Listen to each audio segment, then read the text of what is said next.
अक्षय शेळवणे. मित्रांनो, आता बरेच दिवस झालं आपल्या चॅनलला व्हिडिओ आलाय. मित्रांनो, विषय काय आहे तर तुम्हाला सांगतो. बघा, जगभर झालं भरपूर प्रमाणात पाऊस चालू पडायला आणि धाराशिव जिल्ह्यातील भूम तालुका आणि परंडा तालुका या तालुक्यात जोरदार पाऊस चालू आहे आणि अतिवृष्टी झालेली आहे. तर मित्रांनो, भूम तालुक्यातील शेतकरी आणि परंडा तालुक्यातील शेतकरी बांधवांना माझी एकच हात जोडून विनंती, जर आपापली नदीकाठी तुमचा कोटा किंवा वस्ती काय असेल का, तर जेवढं होईल तेवढं तुम्ही लवकर खाली करा. कारण की कसं आहे, आता इथं आमच्या धाराशिव जिल्ह्यातील भूम तालुक्यातलं एक ढगे चिंचपूर म्हणून गाव आहे. तिथे एका नदीला पूर आल्याने तिथलं शेड वाहून गेलं. एक जणाचा सोलर पॅनल वाहून गेला. आखे रस्त्याचं अख्खा रस्ता वाहून गेला आहे. तर तिथलं लय अतिवृष्टी झाली.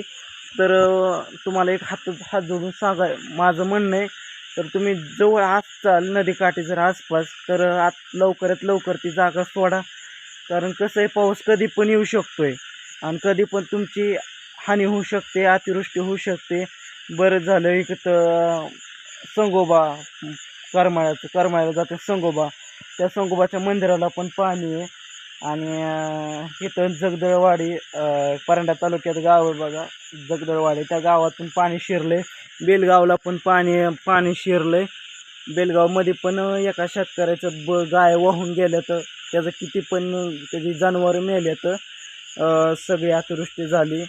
तर त्या पण शेतकऱ्याची पण कळकळीची विनंती.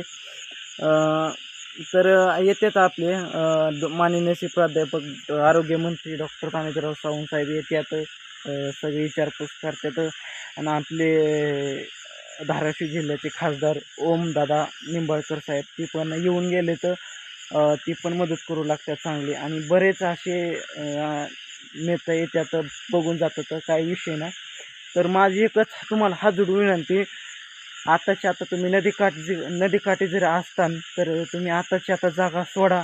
आपली जनावरं लांब कुठं तर निघून बांधा. नदीकाठी जर तुमचा शेड बीड काय असेल ते आताचं तुम्ही तिथून निघा. कारण कसं असतंय, एकदा नदीत ओव्हरफुल झालं का बाहेर पाणीच असतंय. कधी पण आता पावसाचा जोर सांगितलाय, आता हवामान खात्याचा मेसेज आलाय, ह्या 3 तासात मोठा इजाचा कडकडाट आणि मोठा पाऊस सांगितलाय.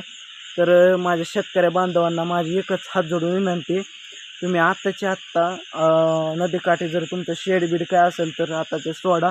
तिथं थांबू नका. तुम्ही तिथून लांब जावा. कारण की कधीही नदीचा नाल्याचा संपर्क तुटू शकतोय, वाड्याचा संपर्क तुटू शकतोय आणि अतिवृष्टी होऊ शकते. कारण कसं आहे, मला एक कमेंट आली ते व्हिडिओ बनवा म्हणून व्हिडिओ बनवतो आहे. तर बाकी काय नाही.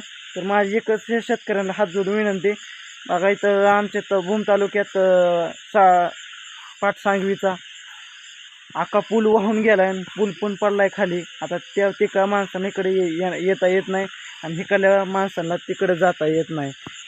आणि तिथं लई अतिवृष्टी झाली. मग तुम्हाला एक हात जोडून विनंती, कोणीही आपापल्या नदीकाठी जर शेडबेक असं तुम्ही तिथून लांब जावा, सुरक्षित राहावा, सतर्क राहावा.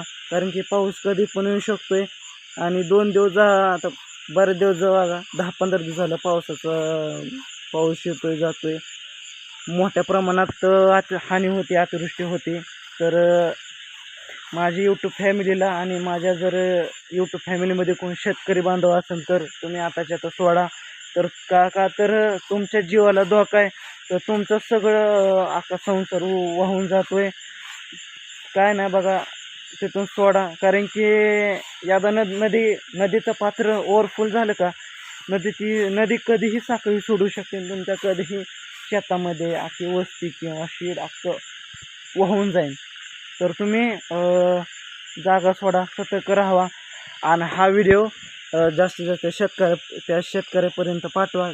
त्यांचं नदीकाठी शेड आणि त्यांचा गोठा आहे.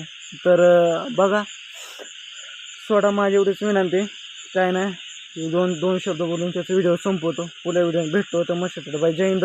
जय भारत. चला बघ चिचपूरचा पण तिथला एक व्हिडिओ दाखवणार आहे मी, पुला ब्लॉगमध्ये दाखवतो.